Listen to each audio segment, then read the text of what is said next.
গল্পে আবারও হাজির ডাক্তার অর্জুন চক্রবর্তী এবং অভ্রকে মৃত্যুর হাত থেকে নিজেই বাঁচালো অর্জুন।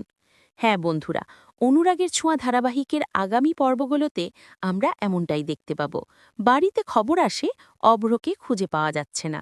যারা ওখানে গিয়েছে সবাই মারা গিয়েছে। এটা শুনে বাড়ির সবাই খুব কান্নাকাটি শুরু করে। পরমাও ভেঙে পড়ে। আদিত্য খুব আপসেট হয়ে যায়। বড়মা সিদ্ধান্ত নেয় যে বাড়িতে অভ্রর শ্রদ্ধা করবে। ওদিকে মন্দিরে পুজো দিতে আসে সুদীপা। হঠাৎ কয়েকজন লোক অভ্রকে অচেতন অবস্থায় মন্দিরে নিয়ে আসে। সুদীপা অবাক হয়ে বলে, ইনি কে? সুদীপা এগিয়ে গিয়ে দেখে অভ্রর বুক থেকে প্রচুর রক্ত ঝরে গেছে। সে নিজের ওড়না দিয়ে রক্ত থামানোর চেষ্টা করে। ঠাকুরের ঘটি থেকে জল এনে অভ্রর মুখে ছিটিয়ে দেয়। তারপর প্রদীপ নিয়ে অভ্রকে উষ্ণতা দিতে থাকে। কিন্তু কোনোই লাভ হয় না। আস্তে আস্তে অভ্রর অবস্থা আরও খারাপ হতে শুরু করে। সুদীপা বুঝতে পারে এভাবে আর সময় নষ্ট করলে হবে না। দাদাভাইকে এক্ষুনি হসপিটালে নিয়ে যেতে হবে।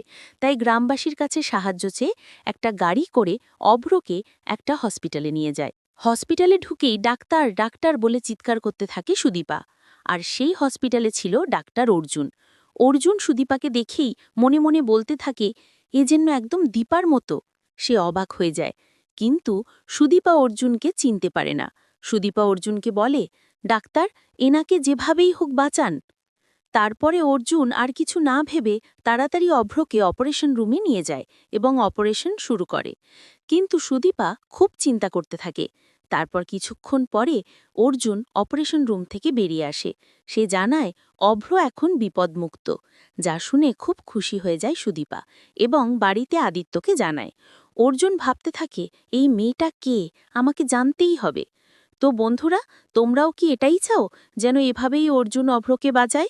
এবং যদি আগামী পর্বগুলোতে অর্জুন সুদীপা সম্পর্কে সবকিছু জানতে পারে, তাহলে তা দেখতে তোমাদের কেমন লাগবে জানিয়ে দাও কমেন্ট করে।